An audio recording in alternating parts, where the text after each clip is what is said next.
Efésios, capítulo 6, verso 10, porque fala aí da armadura de Deus, certo?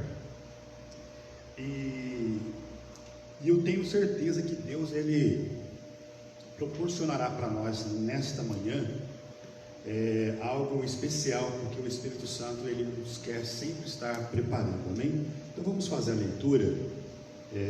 Eu sei que já está com a revista aí, já foi providenciado, Efésios, e também pode acompanhar na Bíblia aí, Efésios 6, tá? Do 10 ao 20, que diz o texto assim: no demais, irmãos meus, eu vou ler inteiro, tá, irmãos? Não há necessidade dos irmãos cada um ler um, eu já vou ler na sequência aqui. No demais, irmãos meus, fortalecei-vos no Senhor e na força do seu poder, revestido de toda a armadura de Deus, para que possais estar firmes contra as astutas ciladas do diabo, porque não temos que lutar contra carne e sangue, mas sim contra os principados, contra potestades, contra os príncipes das trevas deste século, contra as hostes espirituais da maldade nos lugares celestiais. Portanto, tomai toda a armadura de Deus, para que possais resistir no dia mau, e havendo feito tudo, ficar firmes. Estais por firmes, tendo cingido os vossos lombos com a verdade, vestido a couraça da justiça, calçados os pés na preparação do evangelho da paz, tomando sobretudo o escudo da fé, com o qual podereis apagar todos os dardos inflamados do maligno.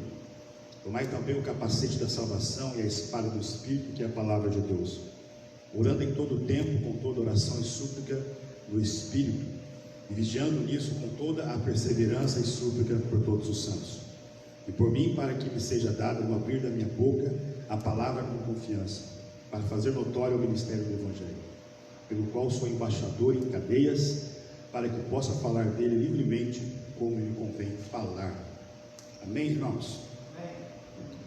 E essa lição aí, então, ela começa dizendo na sua introdução o seguinte: no caso aqui, né, ao finalizar a epístola aos Efésios, o apóstolo convoca a igreja para lutar e resistir aos inevitáveis conflitos contra as forças espirituais da maldade. Nessa batalha, a fim de suportar os ataques e se manter firme na marcha contra o mal, os soldados de Cristo precisam revestir-se de toda a armadura de Deus, e é o que veremos nesta lição. Então, o primeiro ponto dessa lição diz o seguinte: o preparo espiritual do crente para a batalha. E antes de ler aqui esse comentário, nós temos que entender que nós nos alistamos para uma guerra, amém, irmãos? Quantos acreditam que são soldados de Cristo aqui? Glória a Deus. Ninguém se converte e entra para uma igreja somente para ser como dizia antigamente, né, membro de banco. Irmão, já ouviram essa expressão? Por que as pessoas diziam, né, era membro de banco? Estou aqui só para ouvir, só quero ficar tranquilinho. Não existe membro de banco, amém? A partir do momento em que nós, membro de banco, é aquele que fica sentado e não quer nada. Não, a partir do momento em que nós aceitamos a Cristo como Salvador, amém? E nos fazemos parte, passando pela água do batismo, né? Nos tornamos membro da igreja, nós fazemos um alistamento como soldado de Jesus Cristo. E se é um exército é treinado para quê? Para batalhar. Nós temos aqui, né, soldados, né, da polícia militar, polícia civil. Eu também já servi o exército, e todo o tempo que estamos ali, somos treinados, né? O exército tem a função dele, a polícia civil, militar tem a sua função, mas cada um é treinado para uma batalha, né? E no dia da batalha, se houver, tem que estar preparado. Sabia que muitas pessoas, às vezes, quando entra para o exército, no caso da polícia também, o camarada ele nunca pegou numa arma, ele não sabe como é que funciona aquilo, né? E você imagina que se a pessoa não fosse instruída, e no dia da batalha, como que ela faria para usar armas, né? Não é só pegar e achar que meteu o dedo ali vai sair tiro, né? Tem todo um processo, não? Então, dentro do contexto bíblico aqui, como soldados de Cristo, nós também temos que nos preparar, né, irmãos? E Deus nos dá toda uma arma, né, para lutar contra quem? Contra o reino das trevas, que é um reino muito organizado, por sinal. Tá? O reino das trevas é um inimigo que temos que lutar com quem nós não vemos. Você imagine num ringue para lutar com alguém que você não vê, né? Que constantemente você tem que estar atento, né, aos golpes, da onde virá o ataque, da onde virá, né, o ataque aí para nos destruir. É uma coisa que a gente não vê, irmãos. Mas diante de tudo isso, nós não estamos em desvantagem só porque nós não vemos o inimigo. Porque aí é que está o moral da história. Deus quer nos revestir com essa armadura, amém, irmãos? Para onde quer que Ele esteja, de onde quer que Ele queira nos atacar, nós possamos estar preparados. Então essa é a intenção de Deus para a batalha espiritual. E está dizendo aqui, né, o fortalecimento no poder. Fortalecei-vos no poder do Senhor. Essa expressão aqui, na forma passiva, fortalecei-vos no Senhor, indica que não temos poder em nós mesmos. Esse excelso poder nos é conferido, tá? Pela comunhão com Deus em Cristo, por meio do Espírito Santo, tá? E por isso precisamos estar fortalecidos por meio da renovação da mente e uma vida de santidade e ser cheio do Espírito Santo. Olha só que interessante. E a primeira coisa que a lição recomenda aqui é nos fortalecermos no Senhor. E o texto está nos dizendo aqui que essa força com que temos que lutar não vem de nós. E se comparando com o inimigo das nossas almas, nós não somos nada, né, irmãos? Porque ele, em relação a Deus, não é nada, certo? Em relação a Deus, o diabo ele não é nada. Mas em relação a nós, seres humanos, ele tem um certo tipo de poderes. E que com a força do nosso braço, nós não conseguiríamos vencê-lo. Jamais. Amém? Então, essa batalha aí, com que temos que batalhar, nós temos que se revestir no poder do Senhor. Porque não vem de nós, tá? E a Bíblia aqui, a lição vai nos ensinar de como é que eu posso revestir esse poder. O que eu tenho que fazer para me revestir desse poder? Então a gente vai ver algumas coisas interessantes aqui. E a primeira delas é o seguinte, está dizendo aqui, né? Esse excelso poder nos é conferido pela comunhão com Deus em Cristo, pelo Espírito Santo de Deus. Então, a primeira coisa que a lição está nos ensinando, para que eu possa se fortalecer no poder de Deus, é manter uma comunhão com Jesus, uma comunhão com Deus, uma comunhão com o Espírito Santo do Senhor. Amém? E falar em comunhão com Deus hoje parece que é uma coisa assim, meio que distante, né? Porque dá essa impressão de que está se criando um povo, né? De que não se interessa muito por essa questão de comunhão com Deus. Eles acham que pode fazer tudo do jeito deles, não tem... a Bíblia vai nos dizer que nesses últimos dias sobreveio pessoas amantes de si mesmo, irreconciliáveis, desobedientes, não é isso? Então a gente está vendo uma época em que as pessoas não valorizam muito essa questão de comunhão com Deus. E se a gente quer vencer essa batalha espiritual, a primeira coisa que está recomendando aqui é buscar uma vida de comunhão, de intimidade com Deus. Amém, irmãos?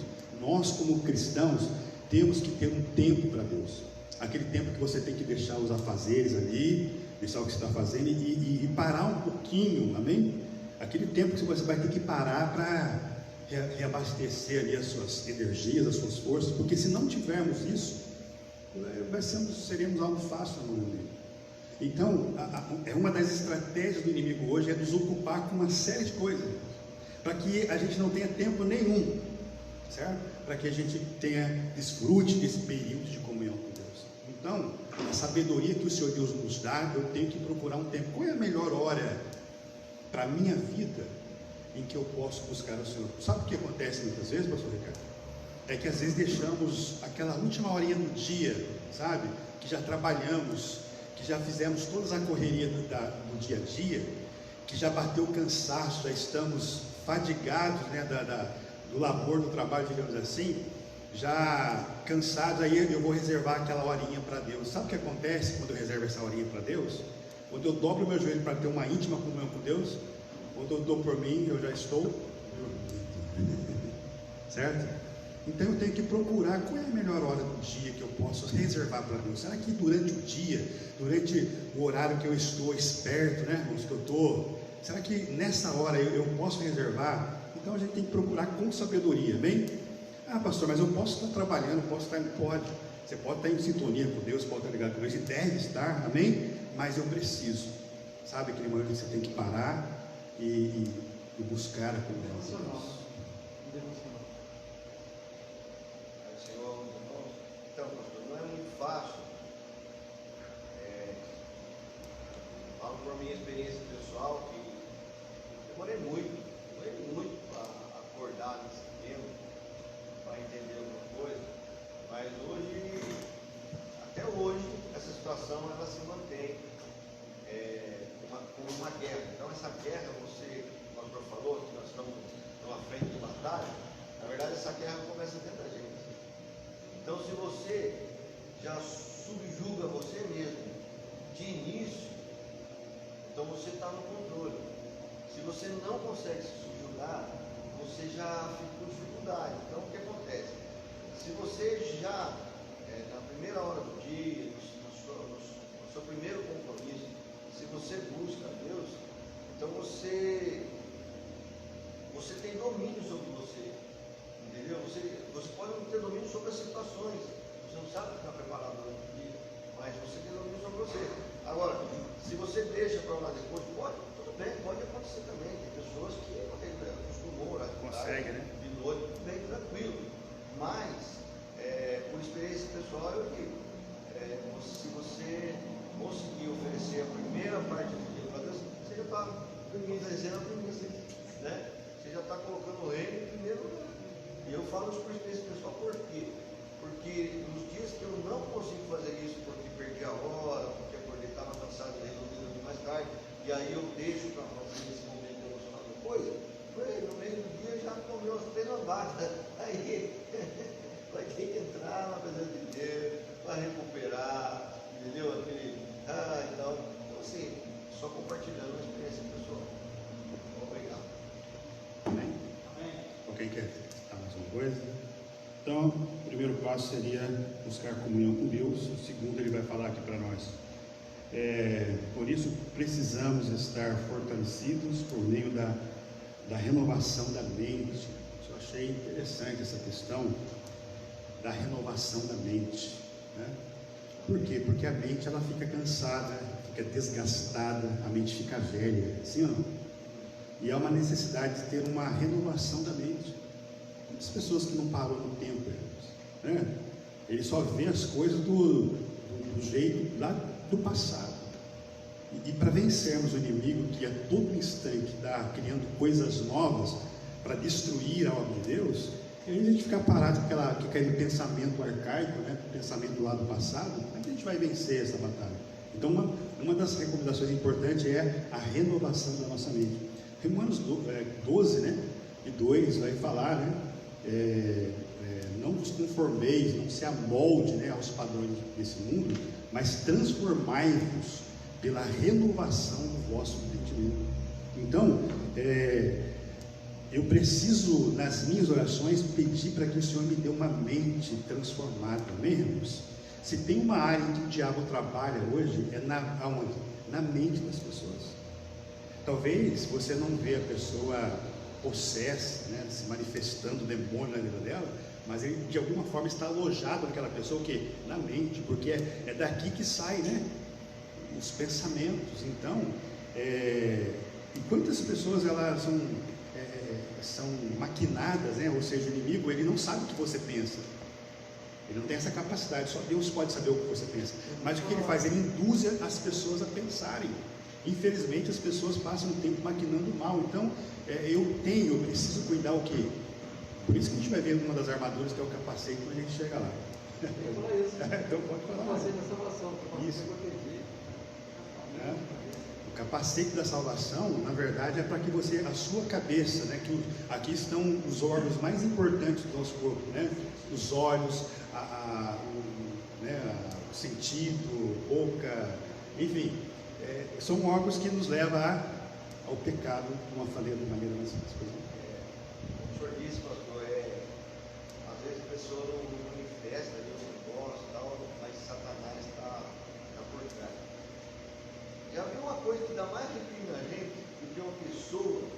falando das coisas de Deus, esclarecendo, falando de Deus, e você olha para ela, e você está vendo que ela não tem comunhão nenhuma com Deus, gente.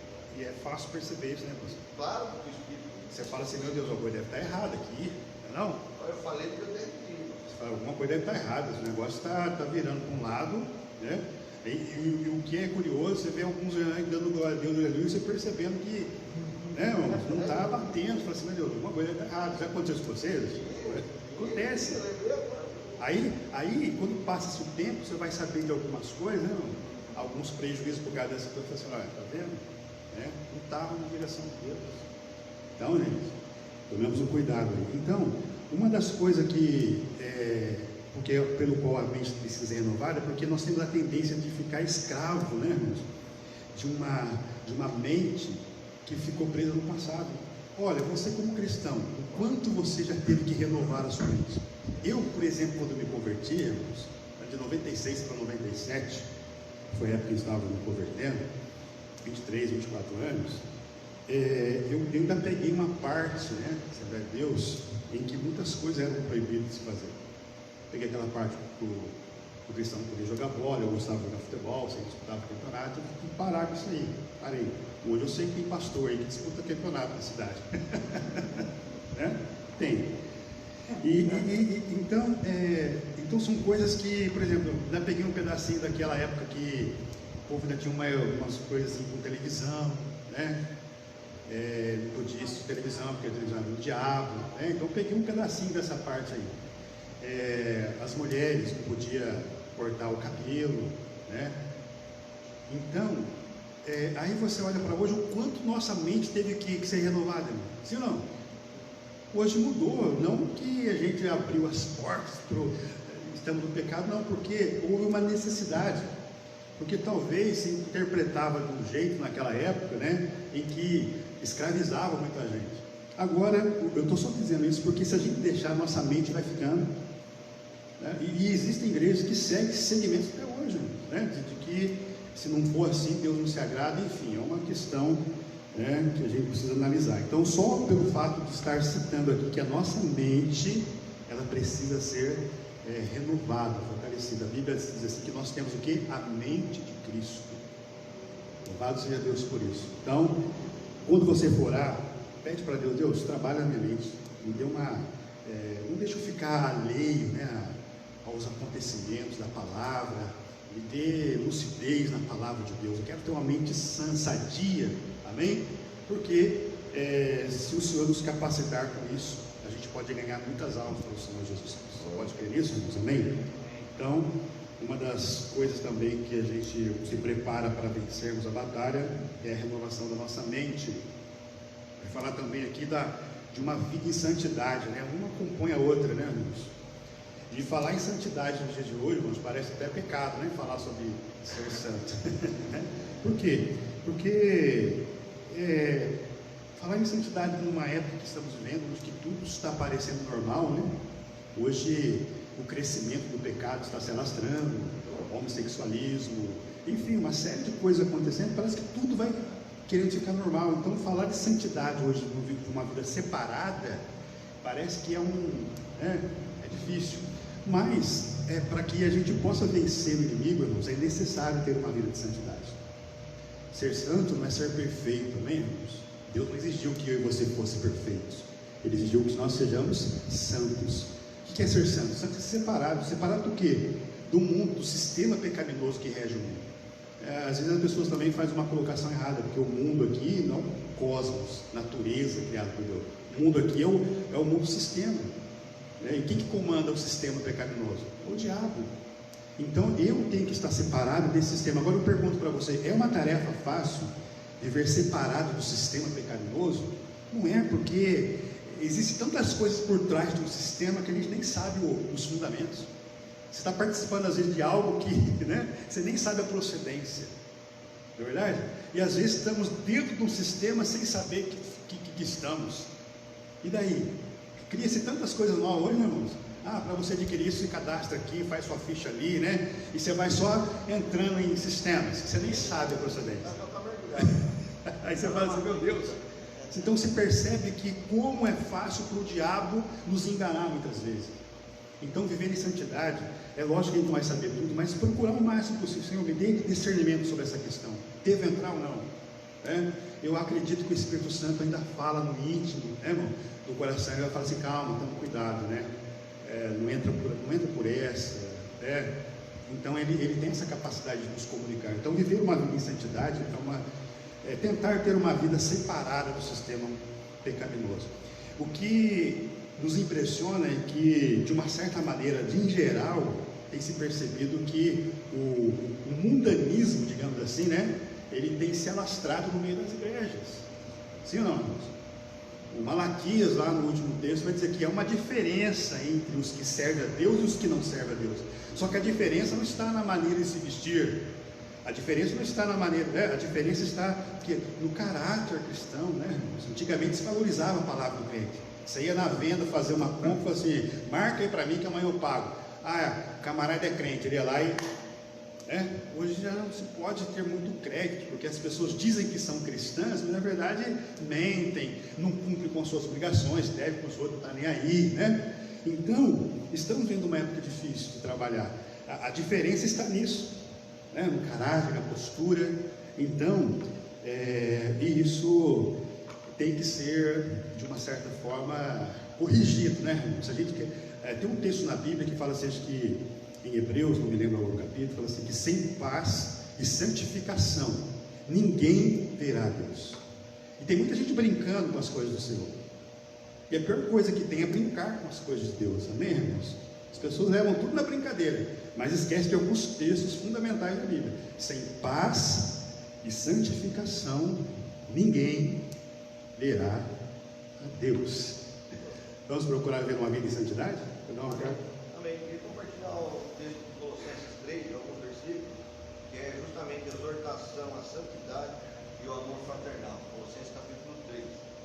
Portanto, se já ressuscitaste com Cristo, buscai as coisas que são de cima, onde Cristo está sentado à destra de Deus. Pensai nas coisas que são de cima e não nas que são da terra, porque já estáis mortos e a vossa vida está escondida com Cristo em Deus. Quando Cristo, que é a nossa vida, se manifestar, então também vós vos manifestareis com Ele em glória. Mortificai, pois, os vossos membros que estão sobre a terra: a prostituição, a impureza, o apetite desordenado, a vil concupiscência e a avareza, que é a idolatria, pelas quais coisas vem a ira de Deus sobre os filhos da desobediência. Então, quer dizer, enquanto eu permitir que o mundo, que o inimigo, que a carne, que ela prevaleça, se eu não subjugo, eu serei um crente assim, vamos dizer assim, sempre aquém daquilo que Deus quer para mim. A nossa vida está escondida, como diz aqui, está escondida com Cristo em Deus. A partir do momento que eu me santifico, eu consigo colocar em prática aquilo que eu penso, porque a nossa mente nos engana. Eu penso que faço, mas eu não faço. Paulo falou isso: o mal que eu não quero, eu faço, mas o bem que eu quero, eu faço. Eu sou um miserável. Então, eu penso que faço, mas eu não faço. Eu faço seletivamente. Eu amo meu irmão seletivamente. Certo. A quem me convém, eu amo. A quem não me convém, eu não amo. Você está entendendo? Então, a partir do momento que eu entendo isso, e aí então eu mergulho numa vida realmente, porque o chamado é individual. Assim como a salvação é individual, o chamado é individual. O que Deus tem para mim, embora seja minha esposa, a gente compartilha uma vida íntima, mas Deus tem algo, a minha vida como indivíduo, ela está escondida em Cristo em Deus. E o que Deus tem para a Gisele, está escondido em Deus para ela. Ou seja, se eu me aplicar e ela não se aplicar, não é porque eu me apliquei que ela vai alcançar o que Deus tem para ela. Entendeu? Porque aí é individual. E é uma experiência gloriosa quando nós buscamos entender isso, caminhar nesse crescimento. A gente vê, por exemplo, do próprio Paulo, Pedro, que eles se transformaram. A pessoa, em quem, não em quem eles se transformaram. Pessoas que foram a consequência maior do Evangelho, que é morrer por Cristo. Glória a Deus. Então é tremendo isso aí. É que nem o pastor fala que você tem que viver uma vida santificada para Deus, uma vida para Deus. Não é você vir na igreja, jejuar, orar. Não. Na sua vida cotidiana, você pode mostrar, né, a glória de Deus na sua vida. Você não precisa largar todos os seus afazeres e viver na igreja. Isso não é uma coisa santificada. Porque às vezes você pode estar na igreja todo dia, mas seu coração não está. Entendeu? Então, são alguns exemplos aí que os nossos irmãos estão dando.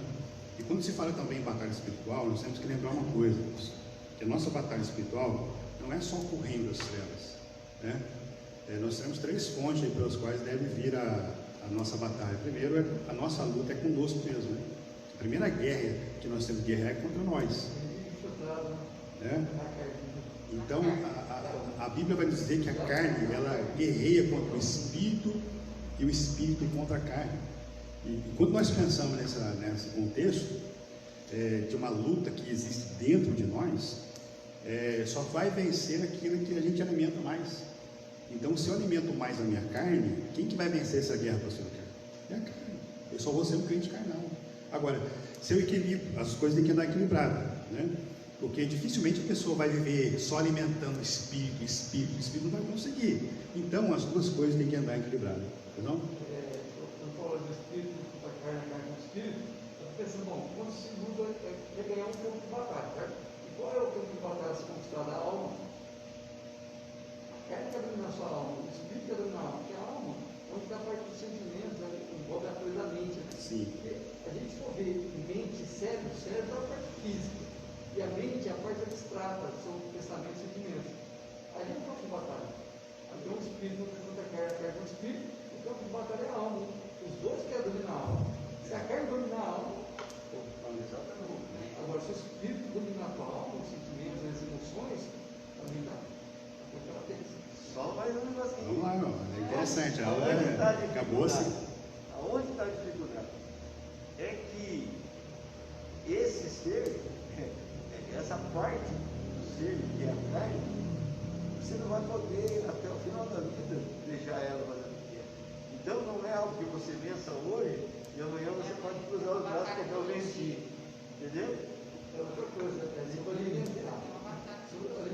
Se tiver 2 cães, 2 cachorros, se você alimentar o e não alimentar o outro, se for os 2 para brigar, quem você está alimentando vai ganhar do outro.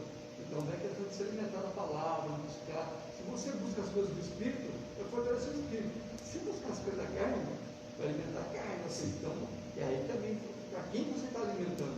Com certeza. Quais são as suas fontes? Tem essa questão também. Então, eu estava lendo no Romanos 6, tem algumas verdades que a gente ainda não tem um pleno conhecimento, vamos dizer assim, a gente não tomou posse ainda. Em Romanos 6 fala assim que nós morremos com Cristo. Ou seja, quando ele morreu na cruz, é como se eu estivesse junto com ele lá na cruz. Sim. Né? Já morreu com Cristo. Da mesma forma, quando ele ressuscitou, nós ressuscitamos também.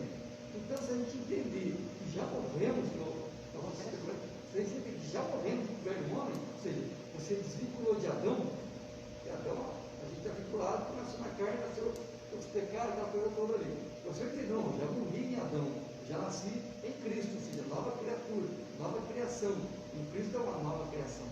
Tanto é que Cristo é o novo zero, né? Uma nova criação. Então, já nasci no novo homem. Ou seja, então estou em Cristo. Não estou mais cordão umbilical em Adão. Agora estou em Cristo. Então nós vemos que o filho da desobediência, que é o Adão, e o filho da obediência. O Jesus foi o filho obediente. Ele só uma nova criação. Se eu começar a entender essa coisa, não, estou inserido aqui agora. E buscar realmente alimentar o homem interior, vai ser bem mais fácil. Com certeza. Outra coisa, ali fala que as lutas nossas é nos lugares celestiais. Exatamente. De que forma de lugar celestial? Existe o céu, 3 céus, né? O segundo céu é a região celestial.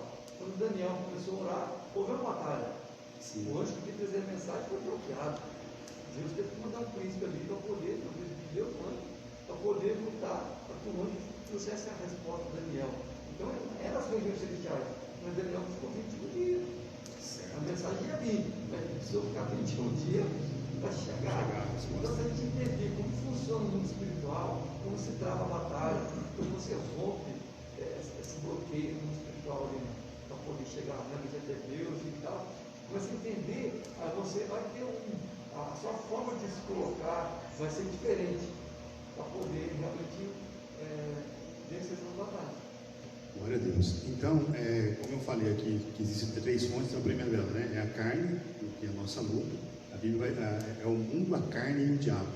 Então tem que saber que procedência, às vezes, eu estou enfrentando essa batalha, né? Porque nem tudo também é o diabo, né? De repente eu estou numa batalha de umas consequências erradas, de umas decisões que eu tomei, né? Então é a questão da carne. Tem o mundo, né? Que é o sistema que nos proporciona as tentações, né? Enfim. Então a gente tem que, né, irmão, se preparar. Se ela veio da carne, se ela veio do próprio mundo, ou é o Satanás mesmo que está enviando, né, algumas tentações de pessoas que vira e mexe, está debaixo de tentação, né, irmão? Livre de uma, outra livre.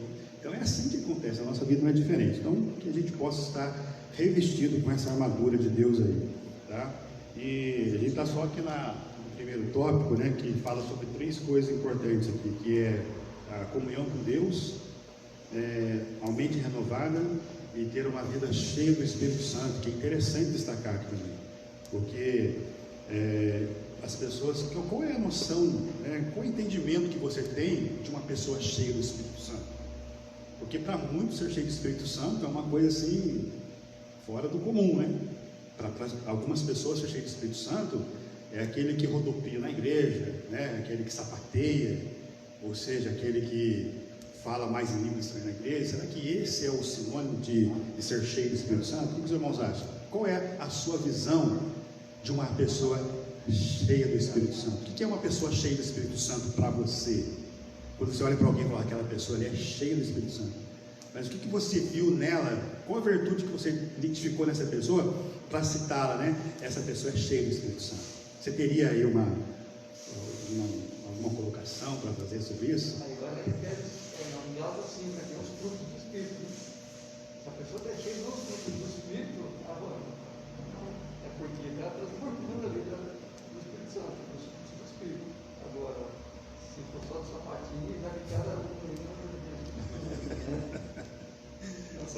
um teatro ali, mas na verdade não está feliz com outra coisa, não Espírito Santo. Pastor, me permite um desabafo? Fala, pastor. Posso abrir o coração aqui? Para o futuro. Minha esposa treme na cadeira. Então, não serei desajustado. Uma coisa que me incomoda, assim, mexe comigo, quando eu venho na escola bíblica e, por exemplo, assisto uma aula dessa, o que nós estamos falando, se nós analisarmos o contexto que nós estamos falando de guerra, você vê que os soldados não estão presentes no treinamento. Não está tendo instrução. Aí, o que é que me incomoda? Olha para frente, teremos vitória. Está entendendo? Do ponto de vista? Está previsto vitória para um exército que treina assim? Ou seja, vamos analisar friamente. uma porcentagem do batalhão está tendo instrução, e outra porcentagem está 200 soldados confiando na nossa 1, 2, 3, 4, capacidade de 5, 6, proteger meia os. dúzia treina. Entendi. Esse exército vai ganhar? Desculpa, é só um desabafo. Tá bom, pastor? É isso que precisa, a meu modo de enxergar as coisas, para nós como igreja, é isso que precisa mudar. Não só na Antioquia, mas como igreja do Senhor Jesus. Porque a batalha ela não é vencida no campo, ela é vencida no treinamento. Glória a Deus, isso é verdade. Eu estava dizendo aqui, irmãos, que, deixa eu ver se eu lembro, sobre a questão de ser cheio do Espírito Santo. Para mim, uma pessoa que é cheia do Espírito Santo, baseado em Atos capítulo 1, verso 8, né? Recebereis virtude e poder ao descer sobre vós o Espírito Santo, e ser meios testemunhos, Jerusalém, Judeia e até os confins da terra. E a ordem era para que eles não se ausentassem de Jerusalém, até que do alto fosse o que? Revestido de poder. Então, e só depois que eles recebessem o poder, a ordem era para eles saírem. Por quê? Qual o propósito? Porque ao saírem ao pregar o Evangelho, eles iam enfrentar barreiras, eles iam enfrentar um diabo cara a cara, né? E eles tinham que estar revestidos de poder, porque a palavra testemunha aqui, ela inclui aqueles que estiveram com Cristo e viram, né, a presença, mas também o testemunho aqui, ele tem um sentido de mártir, né? Quantas pessoas morreram, né? Eles tiveram que pregar e enfrentar a morte, e os irmãos conhecem a história da igreja, né? Há quem diga que os cristãos que morriam dessa forma, e às vezes que morriam adorando a Deus, eles eram amarrados nos morões aí, e eram colocados um líquido ali inflamável, né? jogava fogo neles para acender e clarear a rua. A tradição vai dizer que esses crentes morriam adorando a Deus, né? Então é triste, é chocante, né, ver uma situação, eles serem lançados na arena das bestas feras, né? E eram comidos por leões, por cachorros bravos ali, e eles não desistiram da sua fé. Então, estar cheio do Espírito Santo é estar preparado para vencer a dúvida, porque tem muita gente que faz o reteté na igreja, mas na segunda-feira, primeiro notinho que vem, ele abandona tudo, sai fora da igreja. Então, estar cheio do Espírito Santo é estar revestido de poder de Deus. Analisa a sua vida, pastor Ricardo, quantas lutas já passou? Já tentaram fazer você parar algumas vezes? Sim ou não? Já te traíram alguma vez? Já tentaram jogar fora da igreja? Bom, e por que a gente está aqui hoje, sentadinho aqui, domingo, né? Daí 2021, firme, sentadinho aqui ouvindo a palavra? Por quê? Não é um sinônimo de estar cheio do Espírito Santo. Embora sejamos falhos, pecadores, né, irmão? Como já disse aqui, Paulo diz, o bem que eu quero fazer eu não faço, o mal que eu não quero eu acabo fazendo. Mas há em nós o quê?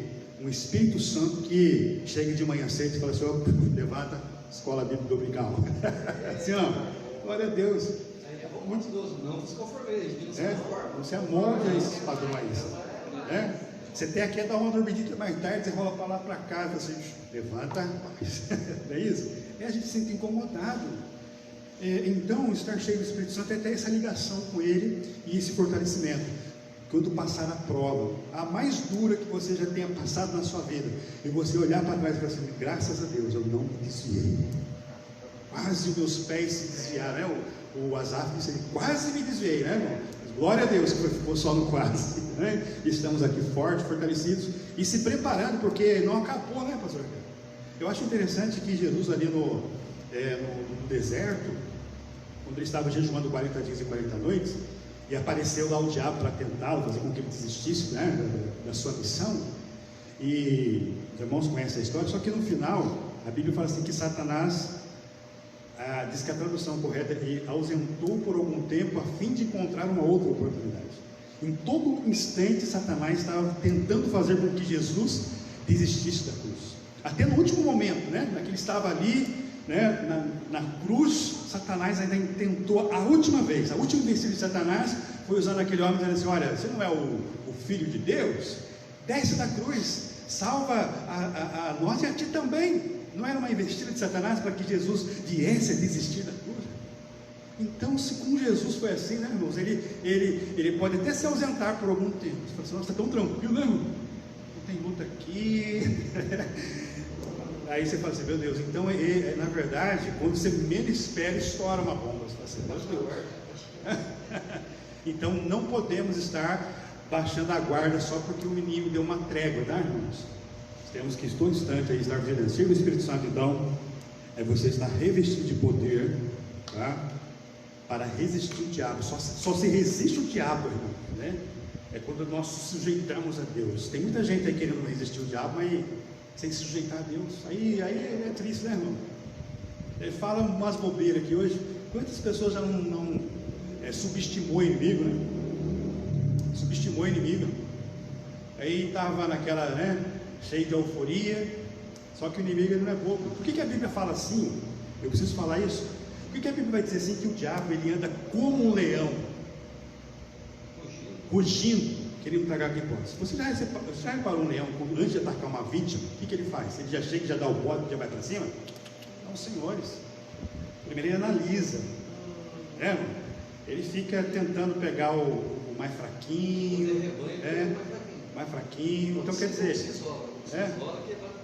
aí o que acontece? Ele vai rodeando, ele vai calculando, sabe? Então o crente, quando está ali achando que está forte, não deixa, né? Vai falando aí. Vai chegar uma hora que vai vir a luta, vai vir a prova, vai vir a dor, vai vir a dificuldade, né? E aí você vai ser provado mesmo na sua fé. Aí você, agora eu vou. E é a hora, irmãos, né, de que ele vai investir contra a vida de algumas pessoas. Então, a gente não pode subestimar o inimigo. Uma palavra que eu gosto muito, acho que tem Judas que está registrado, né, da luta do anjo com Satanás, não é isso? A respeito do quê? Do corpo de Moisés. Ele diz assim, a Bíblia, que ele não usou em tentar palavras de maldição contra o Satanás. Então, o Senhor te repreenda, né? Se o anjo do Senhor não usou, né? Aí o camarada despreparado, sem comunhão com Deus, sem estar cheio do Espírito Santo, fica desafiando aí o inferno. Aí a gente vê que às vezes alguns prejuízos aí, né? Então você não precisa ficar, né? Esteja preparado quando ele vier, amém? Se vier, vai ter para ele aqui, em nome de Jesus, amém? Você pode crer nisso? Aleluia! Essa palavra aí de Judas, quando eu expulsar demônio, uma coisa que eu comecei a falar para ele, depois de entender assim, já vai para onde o Senhor Jesus determinar. Você vai sair. Tipo, já vai para tal lugar, vai para onde o Senhor Jesus determinar. Porque a gente já manda para os quintos do inferno. Jesus mandou para lá, pô. Você quer mandar? Vai para onde o Senhor Jesus determinar, sai. Onde vai sair? Tira uma onda ainda, né? Um ponto polêmico esse aí, né? Um ponto polêmico, né? Aonde que manda ele? Vai para onde o Senhor Jesus determinar. Naquela ocasião eles rogaram para Jesus, né, Senhor? Não manda ele para lá agora não, né? Tem que entrar nos porcos aí, então vai. Tem que ir para onde Jesus mandar, né, irmão? Já pediu permissão para Jesus. Não manda para o inferno agora não, pelo amor de Deus, né? Deixa eu tentar nos porcos aí. Então vai. Então é melhor ir para onde Jesus, né, irmãos? Ele sabe o destino certo. Glória. Porque se mandar para os quintos do inferno, ele tira uma onda. Tira uma onda, ele fala assim, ó, nem Jesus mandou para lá, você vai mandar? É terrível, bicho. Mas irmãos, concordam que a gente tem que estar preparado? É triste dizer aqui, irmãos, mas tem gente que tem medo de uma situação de possessão demoníaca. O crente não pode ter medo disso. Né, pastor? O crente não pode ter medo disso. O Senhor Jesus tem poder, nem quer mexer com esses trem, não. Não, o que é isso? Jesus falou assim, eis que vos dou poder e autoridade para pisar em serpente e escorpiões, né, irmão? Expulsar os demônios.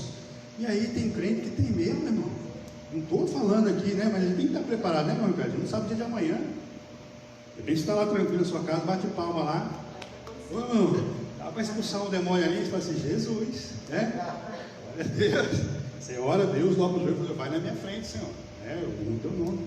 Então, irmãos, eu fico impressionado. Às vezes a pessoa que tem medo, às vezes não é um crente novo convertido, não. Às vezes a pessoa está aí já 30 anos na igreja e não quer mexer com essas coisas. Então ele se alistou para quê? Né? A pessoa, se eu chego lá no exército, eu estou a guerra, eu falo, não, hoje eu não vou não. Deixa. Quer tomar tiro, não. Tem essa possibilidade? Não tem, meu filho. Você está ali, vai pro meio. Toda a armadura aqui, a gente só vê uma que é de ataque, que é a palavra de Deus. Só que é uma espada. E quem não deve usar a espada? Exatamente. É Timóteo que fala, né? Timóteo que fala 2,15. Que devemos apresentar a Deus como um bom obreiro, né? Não tendo que se envergonhar e que maneje bem a palavra da verdade. Então, quer dizer, como é que Jesus venceu no deserto? Foi manejar a palavra, porque o diabo é o conhecedor da palavra. Um dia, era um convertido, estavam trabalhando para a minha vida, para ser líder demonstrante. O pastor tinha um rapaz endemoniado na igreja, ele falou assim, Marco, vai lá, senta do lado daquele rapaz, estava no último banco da igreja. Aí eu sentei, obedeci o pastor, aí eu sentei do lado e comecei a orar e repreender. Ele falou assim, você sabia que eu conheço a Bíblia? Falava assim, começou a citar algumas passagens da Bíblia. Eu falei assim, sai dele, em nome de Jesus. Ele falou, eu saio aqui, eu pego ele lá fora. Lá fora, o problema é seu, aqui dentro você não vai ficar. Ele expulsou aquele demônio, ele saiu. O bicho é astuto, sabe, não? Se a gente deixar, o pessoal fica ali perdendo tempo com o diabo falando na igreja. O diabo não pode falar mais na igreja, viu? Perdeu a chance dele. Ficar entrevistando demônio, quem você é, o que você quer fazer naquela vida. A gente já sabe, vem matar, roubar e destruir. Eu vou entrevistar demônio dentro da igreja, onde o Espírito Santo tem que falar. Eu vou dar a oportunidade para o diabo falar. O sangue de Jesus tem poder. Amém, irmão? Então, tem crente que se alegra. Os discípulos vieram alegres, né? Os demônios sujeitos. Eles estão alegres com isso. E sair a alegria de vocês, esteja alegre, porque o nome de vocês está escrito no livro da vida. Amém, irmão? E falar de batalha espiritual, a gente tem que tocar nesse assunto aqui, porque senão, hoje, estou que nem o Samuel, não saí do primeiro toque aqui. Glória a Deus por isso. Aleluia, a gente vai se unindo, né, mano? A semelhança. Já está junto, né? Glória a Deus. Ele está ouvindo aí. Está gravando. Glória a Deus. Mas vamos lá, irmãos. O tempinho ainda aí. Agora nós vamos então falar sobre conhecendo o campo de batalha, embora já estamos aqui muitas coisas do campo de batalha, né, irmão? Mas uma coisa interessante, o inimigo ele tem muita. Como é que o pessoal usa mesmo um termo? Muita carta na manga. É isso mesmo que usa esse termo? Muita carta na manga, né? Ou seja, ele não tem só uma maneira de trabalhar para destruir. Ele tem várias maneiras. Porque quando fala de astuto, o astuto aqui é um mestre em enganar. Se tem alguém que saiba enganar, ele é o doutor do engano. Ele é o mestre por excelência no engano. É o pai da mentira. Então, cara, ele não tem ideia o que esse demônio, Satanás, o diabo, ele pode. Então a intenção dele aqui, ó, a expressão ciladas do diabo indica as armadilhas articuladas perversamente pelo reino das trevas, né? Então o líder desse reino é identificado como o diabo, que significa caluniador, acusador, tá? E tomando a fúria por meio do espírito do erro, ele prepara laços com o propósito de destruir a igreja de Cristo. Algumas das suas astúcias são confundir a mentira em verdade. A gente tem visto muito isso aí, confundir a mentira com a verdade. Segundo, deturpar as escrituras e estimular e induzir, esse mesmo estimular e induzir a disseminação, né? Isso, e fazer falsos sinais. Olha só, a gente se impressionando com sinais, né? E que mais? Fazendo sinais, fazer acusações, semear incredulidade, promover ideologia anticristãs. Diante desse quadro, o texto sagrado ordena: revesti-o de toda a armadura de Deus. Então, nós estamos falando de alguém aqui bem organizado, né? E preparado para destruir. Então, irmãos, infelizmente dói o coração, né, de ter algumas notícias, né, de que algumas pessoas foram atingidas por Satanás, né? Eu gosto muito do hino bem antigo, lembra do Adalto Ramos, Soldado Ferido? Há muitos feridos, arriscar cantar aqui não, né? História de angústia e de dor. Então esse hino ele fala muitas coisas nos nossos corações, né? Porque infelizmente tem um soldado ferido, irmãos.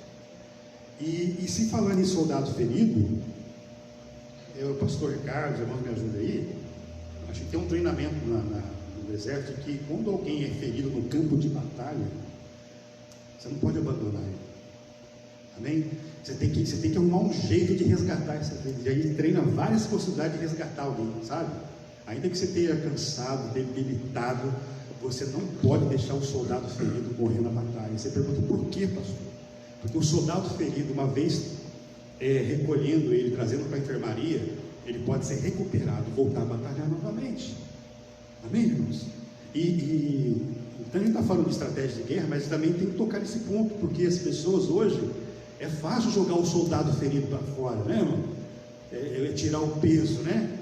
A gente às vezes assiste alguns filmes aí que às vezes não tem escolha, né? Está lá no naufrágio, lá no navio, eu vou ter que tirar peso aqui, né? Aí começa a tirar as coisas que são significantes, né? Então a gente não pode olhar a igreja, né, como se fosse um navio sofrendo naufrágio, e a gente vai ter que tirar algumas coisas que não está sobrecarregando. Os irmãos estão me entendendo mesmo? E a igreja, ela tem um papel fundamental em saber, né, quais são os soldados que estão feridos, né? Olha, abaixa lá, né? Vamos tratar disso aí. Então, por quê? Porque o soldado ferido, ele já foi um combatente, ele já destruiu muitos inimigos, né? Ele já fez grandes coisas, mas ele foi ferido. Então, às vezes, é fácil, né?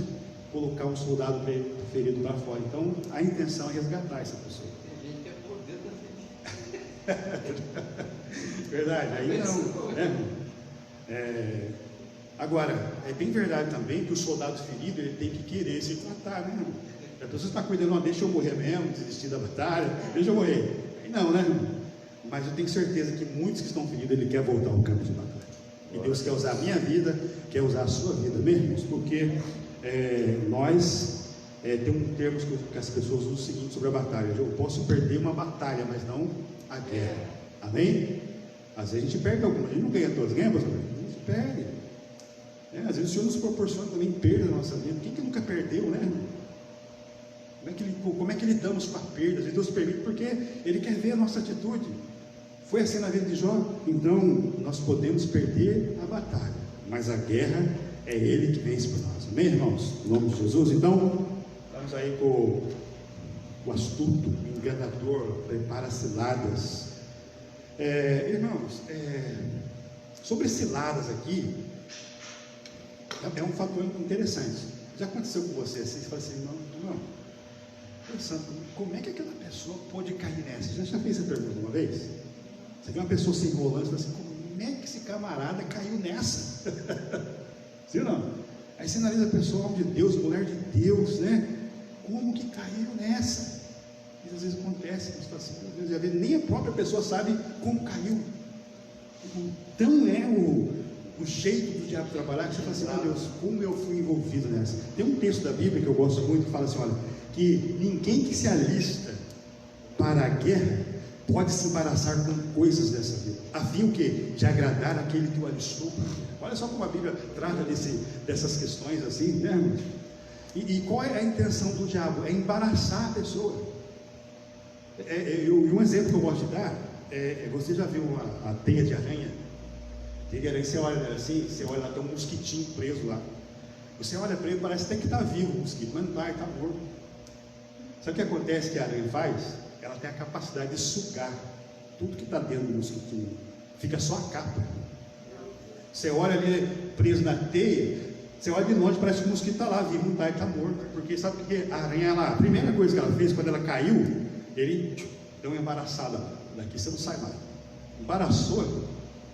E a Bíblia vai dizer, né? Aqueles que se alistou para a guerra não se embaraça com o quê? Com coisas dessa vida. E o diabo, o que ele quer fazer? Embaraçar a gente. Porque uma vez embaraçado, pastor, o que ele faz? É só sugando. Vai matando bem devagarzinho, processo lento. Você nem sente.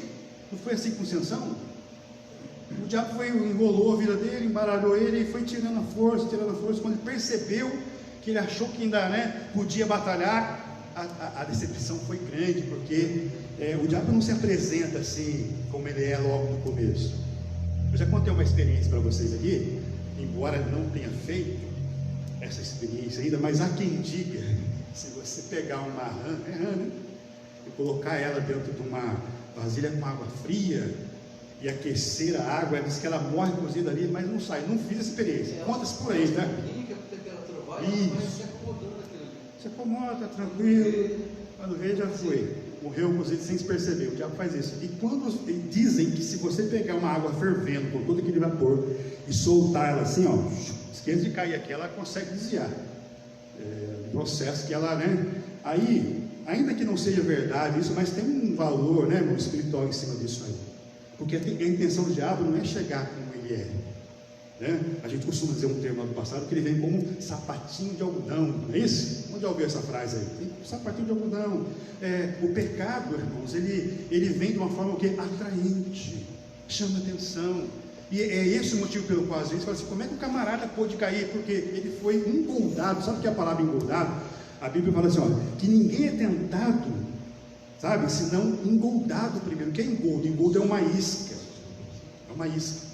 Você quando pesca, aí você sabe que tipo de isca você pega, tal peixe ou não. E o diabo sabe que tipo de isca ele usa para determinada pessoa. Então ele chama atenção, aquilo aguça, né, o desejo do coração, e quando vê a pessoa se entrega. Então ninguém é tentado sem primeiro, sabe, ele é engoldado por Satanás. E uma vez, a Bíblia vai dizer, uma vez o pecado ele sendo consumado, né, o ato sendo consumado, então a pessoa está fora da presença. por esses dias, dois, vamos chamar de temas assim, que eu estava lendo a palavra, Deus falou comigo. Um é voltado para a igreja, que a gente pega a lição 133, ó quão bom, quão suave é, que os irmãos vivam em união, porque ali, de repente no finalzinho ela dizer lá, porque ali o Senhor ordena sua bênção para sempre. Só que a palavra ali não é estar congregado, porque a questão não é estar junto, mas é estar em unidade. Aí eu estou na visão de igreja sobre unidade, ou seja, para que não haja facção, dissensão, inveja, maledicência, ou seja, para que todos tenham o mesmo propósito, o mesmo foco, ou seja, não haja, eu quero para a direita, eu quero para a esquerda, não, haja uma unidade. Por isso que é questão voltada para a igreja, né? Por isso que fala, a livre ordena a bênção, mudar o quê? Unidade. Aí eu pergunto, é fácil manter unidade? Não uniformidade. Uniformidade é estar todos vestidos igual, né? Não, na verdade, unidade, o mesmo parecer. Não, todo mundo quer o mesmo propósito, todo mundo tem o mesmo foco. Obedecer Jesus, você buscar as coisas de Deus, tá? Isso é unidade. Agora, outra coisa no particular, no indivíduo, a questão de chave. Deus nos dá, por exemplo, a Pedro, né? Que esse que deu a chave do reino dos céus. Certo. E isso tem que, de repente, Pedro passava, a sombra dele curava. Em certo momento da vida dele, Pedro passava, as pessoas ficavam enfermas, ficavam ali, a sombra de Pedro passava assim, as pessoas eram curadas. Ou seja, autoridade, a chave do reino dos céus. Em Apocalipse, Jesus fala assim: eu tenho a chave de Davi. Peraí, então quer dizer, então, cada um de nós tem uma chave. Sim. Ou seja, no sentido assim, Deus também fala: a porta que ele fecha, ninguém abre, aquele abre, ninguém fecha. Você tem autoridade para abrir e fechar. Chave. Aí Deus falou comigo: peraí, então cada um de nós tem uma chave. Para quem nós temos dado essa chave? Jesus falou: eu tenho a chave de Davi.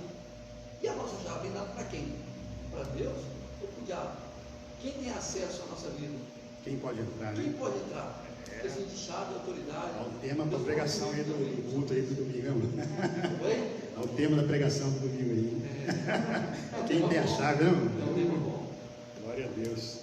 Mas é interessante, né, irmãos? Esses estudos aqui nos fortalece, nos prepara cada dia mais. Mas vamos lá então, concluindo aí, né? Vamos lá para o tópico dizendo assim: o conflito contra o reino das trevas, né? Aqui vai enfatizar que a nossa luta não é contra o ser humano, certo? Não é contra carne e sangue, não é contra o ser humano, mas é contra potestades, principados, hostes espirituais da maldade que habita em regiões celestiais.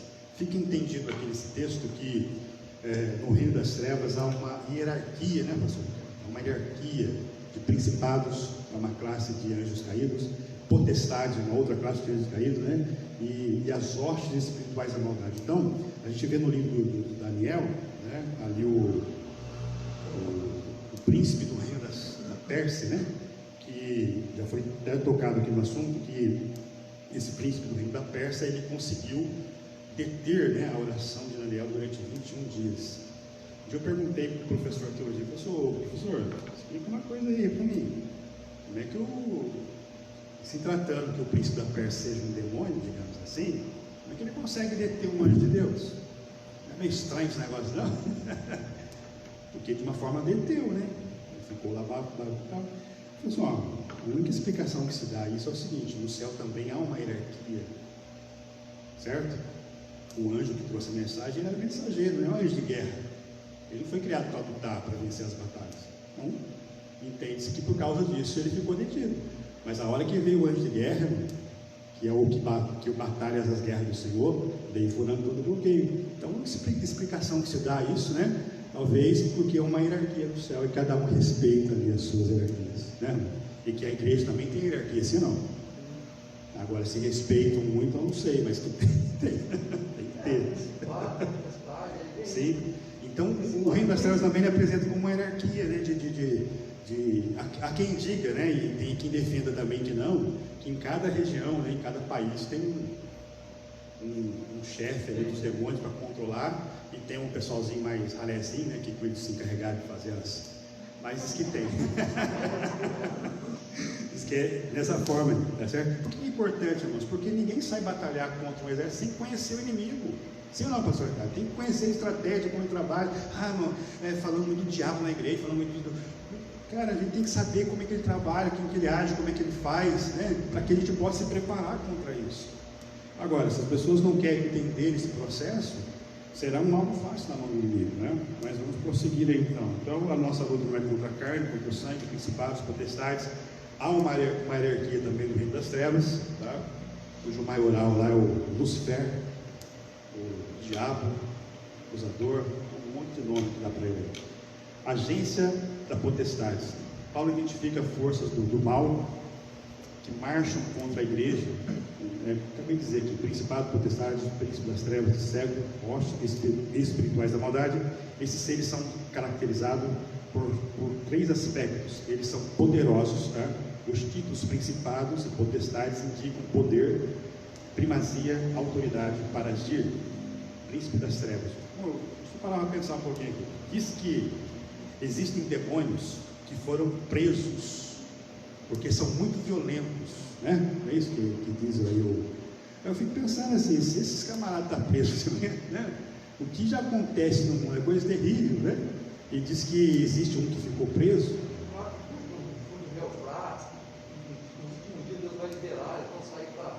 Vai sair, você vai ser, meu Deus do céu, né? Se existe bicho pior do que já está reinando na terra, você não sabe o que vai ser então nesse período aí, tá? Mas são classes de anjos caídos com poderes, tá? Eles são poderosos, né? O título principal, os potestades indicam poder, primazia, autoridade para agir. Príncipe das trevas são líderes de anjos decaídos que sob o comando do diabo exercem o domínio.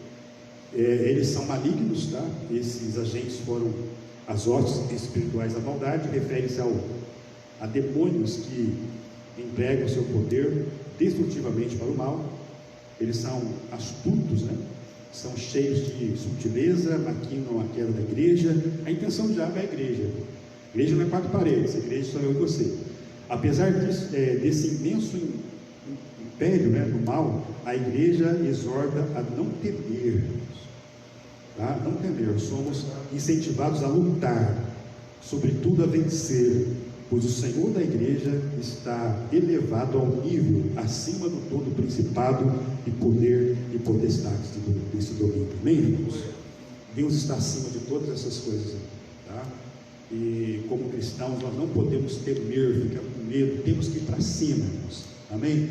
A hora da igreja é essa, uma questão que eu tenho me preocupado, eu sempre converso com o pastor Moreira, ele tem uma afinidade aí, e uma coisa que está incomodando, sabe, Deus tem falado no meu coração, é sobre ganhar almas para Jesus. Amém, irmãos? A gente precisa criar planos, estratégias. O pastor Filomeno aqui citou, né, o que a gente pode fazer para ganhar almas para Cristo. Eu estou com umas ideias aí, depois tendo tempo eu vou conversar com ele, mas nós precisamos partir, amém? Desse princípio que nós precisamos ganhar almas para Cristo. É muito bom ficar aqui na igreja adorando, recebendo poder e ficarmos aqui, né, irmãos? E almas estão caminhando a passos largos para o inferno. Nós precisamos fazer alguma coisa. Eu não posso esperar dos outros. Eu tenho que partir de mim mesmo, começar a fazer alguma coisa. Você, a partir de você mesmo, tem que começar a fazer alguma coisa. O que eu tenho que pensar assim comigo? O que eu posso fazer para eu ganhar almas para Cristo? Porque naquele grande dia, irmãos, vai ser cobrado de nós. Sim ou não?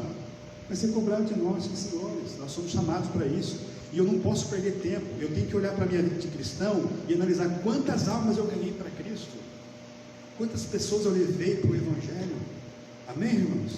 Amém. Então é isso que a igreja tem que marchar nesse rumo. Esquecer, né, muitas vezes coisas internas, que é importante, mas pensar num projeto que traga as pessoas para Cristo. E quando eu falo trazer pessoas para Cristo, irmãos, é que haja conversão genuína, pastor. Conversão verdadeira. Eu fico impressionado com um certo tipo de conversão hoje que não muda a pessoa, né? Que não transforma a pessoa, sendo que o Evangelho fala que ele é transformador. E uma passagem que eu gosto muito é do endemoniado lá do Gadareno, né? Um homem terrível que vivia assustando as pessoas, morava no cemitério, disse que se feria e ninguém prendia ele. Um dia que encontro com Jesus, e Jesus transformou a vida daquele homem e deixou ele são em perfeito juízo. Amém, irmãos? O Evangelho transforma vidas. Quem foi transformado aqui? Quem era você antes de ser cristão? Misericórdia, quem éramos nós, né?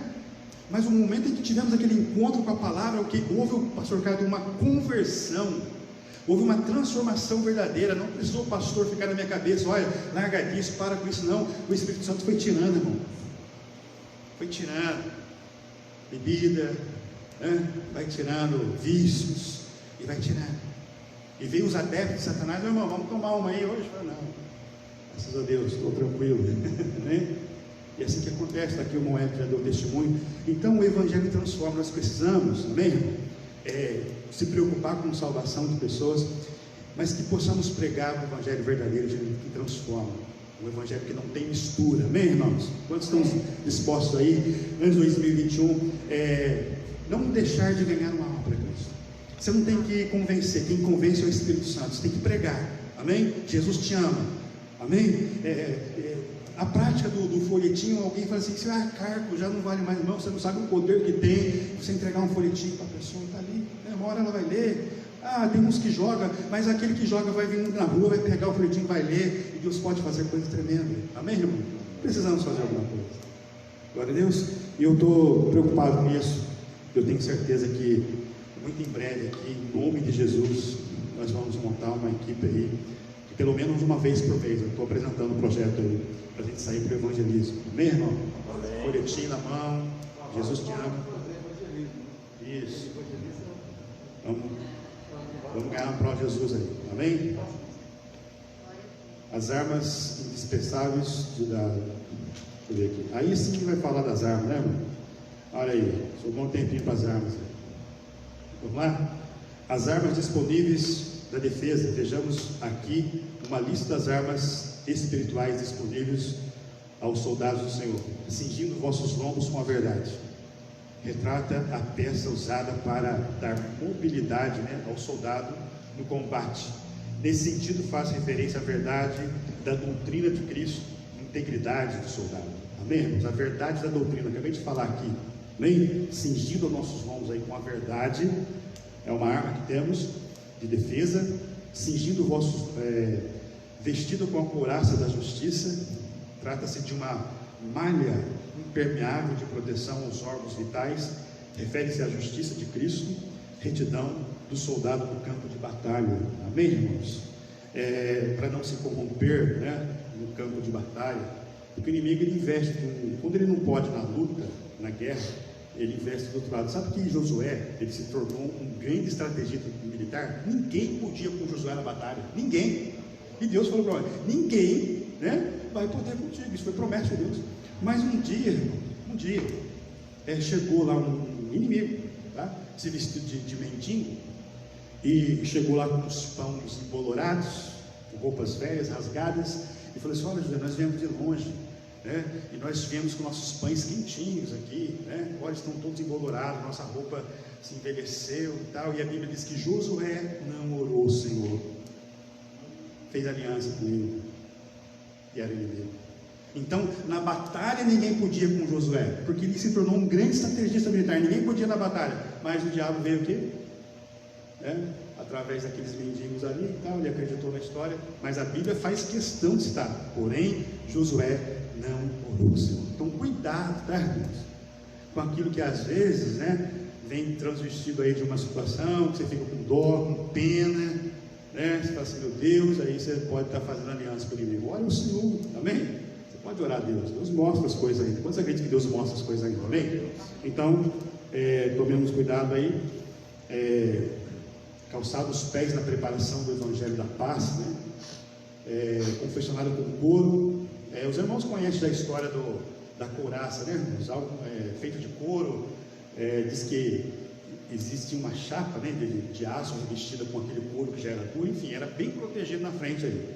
Já vi duas versões. Há quem diga que não tinha proteção na frente, porque o soldado não podia das costas, mas eu já vi dizer alguém também que protegia para todos os lados, sei lá, né? Eu não pesquisei, mas você tem o direito de pesquisar aí sobre essa couraça aí, ok? Calçado os pés na preparação do Evangelho da Paz, certo?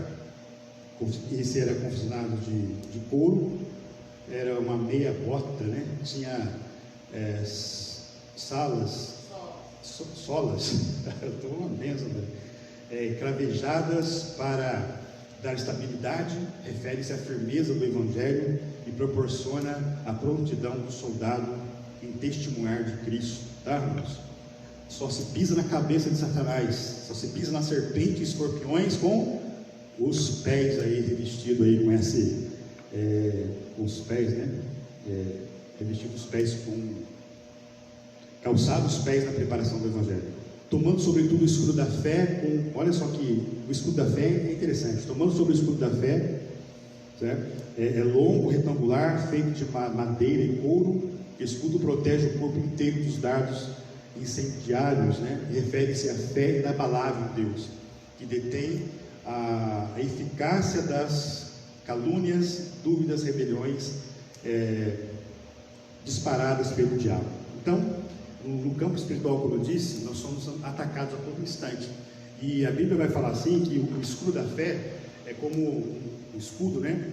Contra os dardos inflamados do maligno. O que dá a entender aqui que a todo instante ele está lançando dardos inflamados. O que é dardo inflamado? É uma flecha com fogo na ponta.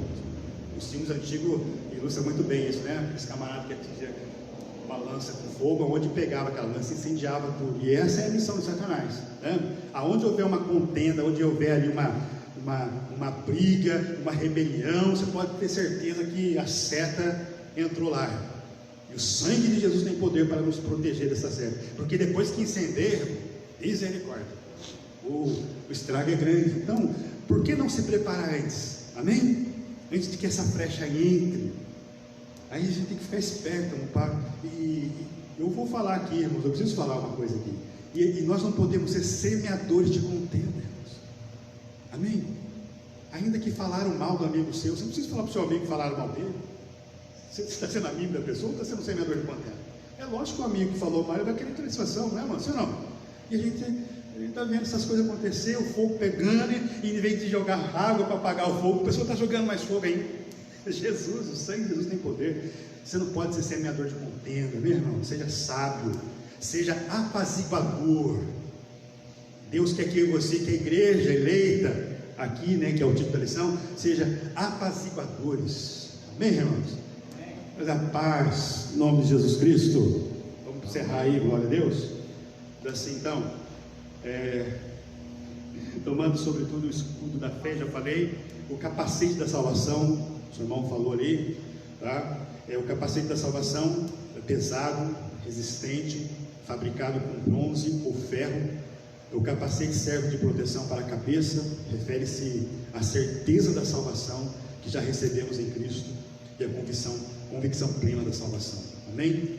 Em todo instante o inimigo vai querer colocar dúvida dentro de nós, mas se a gente estiver revestido aí com o capacete da salvação, a mente renovada, a mente de Cristo, nós vamos vencer em nome do Senhor Jesus. Estou terminando aqui, irmão. Imprescindível arma ofensiva. Já aqui está a conclusão, tá? Finalmente, a espada do Espírito. É a única arma disponível tanto para a defesa quanto para o ataque. O termo grego para ela é machaira, isso mesmo? Machaira. Identificada como espada curta. Isso significa que o combate é pessoal, tá? O enfrentamento é diário, acontece corpo a corpo. A espada do Espírito identifica como sendo a palavra de Deus, inspirada, penetrante. Ela deve ser usada tanto para resistir às ciladas do diabo, quanto para derrubar as fortalezas de Satanás. Amém? O Salmo 91, né? É isso mesmo, diz um texto lá, um versículo, que 1000 cairão ao meu lado, 10.000 à minha direita, e eu não serei atingido. Quando leio esse texto, dá a impressão de um soldado que sai na batalha, guerreando. Amém? Quando ele se dá por si, ele já caiu 1000 do lado dele, 10.000 do outro dele, e ele não foi atingido. Não é assim na nossa vida? Quando você olha para trás, você vai assim, meu Deus, quantas vitórias eu já tive, e eu estou aqui firme na presença do Senhor. Vamos ficar em pé? Pois não, pastor Ricardo? Pastor, em 30 segundos antes de encerrar, eu gostaria de compartilhar uma experiência muito legal. Ontem até chorei. Velho chora fácil. O que acontece? Meu filho hoje está na Rocão, então eu acredito que isso tenha tocado a minha sensibilidade emocional, porque porque eu já tinha ouvido falar no final do ano, mas não tinha assistido. No final ou no início do ano. Mas ontem eu vi porque passou na TV. Um soldado recruta, eu não estou nem sabendo a índole dele, se ele realmente estava fazendo a coisa certa, não importa. Eu achei estranho que ele estava com uma mala nas costas, eu achei estranho, mas isso é coisa. Mas o que acontece? Ele, um soldado recruta, armado, de moto, o GPS jogou ele numa favela. O senhor viu isso aí? Não, eu já imagino a cena jogou aqui,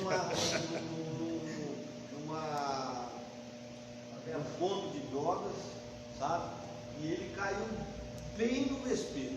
Meu Deus. Aí quando ele caiu no vespeiro, e graças a Deus por essa ferramenta que nós saibamos usá-la, porque ela é muito nociva, mas pode salvar a vida.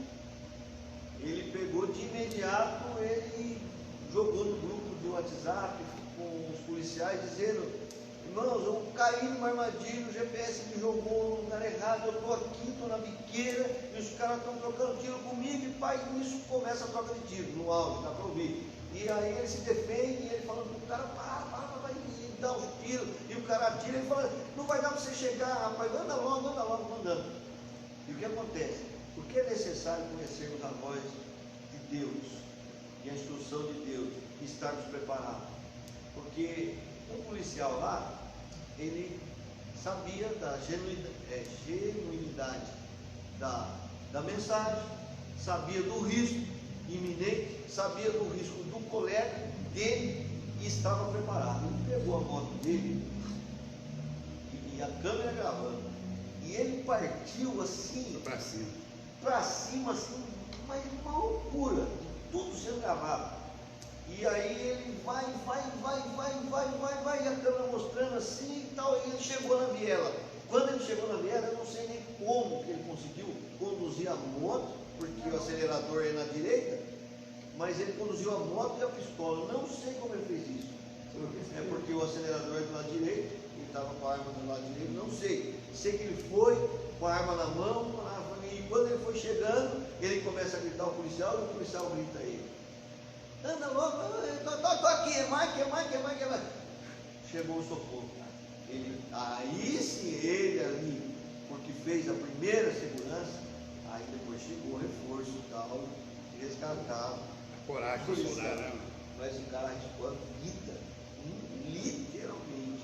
E se numa dessa de não estar preparado, o colega podia morrer, o colega podia se salvar, mas ele podia morrer. Então, é muito forte essa. Muito forte. Eu imaginei meu filho para passar dessa. Forte. Amém? Glória a Deus. Boa aula, né, irmão? Graças a Deus, o Senhor nos ajudou aqui. É o que eu disse aos irmãos. Embora eu aqui, mas eu não arriscaria dar uma aula em que eu não me preparei. Ainda que seja uma aula repetida, mas não é demais, né, irmãos, reforçar um assunto desse. Amém? Senhor Deus e Pai, eu te agradeço por esta manhã e que o Senhor nos permitiu estarmos aqui hoje aprendendo da tua palavra. Eu sinto que vamos sair daqui um pouco mais fortalecidos, e vou dizer de novo: se o inimigo se aparecer querendo nos afrontar, nós estaremos aqui, Senhor meu Deus, prontos a lutar, prontos a agir, a sermos soldados de Cristo, a fazer jus à nossa chamada para a qual fomos chamados. Nos fortalece, não é com a força do nosso braço, não é com o nosso pensamento, Senhor, mas é revestido do Senhor, com a força do teu poder. Nós estamos orando pela igreja. A igreja, Senhor, está sendo atacada, a igreja está sendo assolada com várias armas do diabo, e nós temos soldados feridos também no meio, e nós estamos orando, Senhor meu Deus, para que aqueles que estejam feridos possamos recuperá-los, para que eles voltem ao campo de batalha, mas que a tua igreja não venha recuar. A tua palavra diz que a porta do inferno não prevalecerão contra a tua igreja, Pai. Nós vamos marchar, caminhar até o dia do arrebatamento da igreja, em nome de Jesus, Senhor, em nome de Jesus. Amém, irmãos? Glória a Deus. Qual é o nosso lema? Vitória, poder e glória. Salve de palmas para Jesus.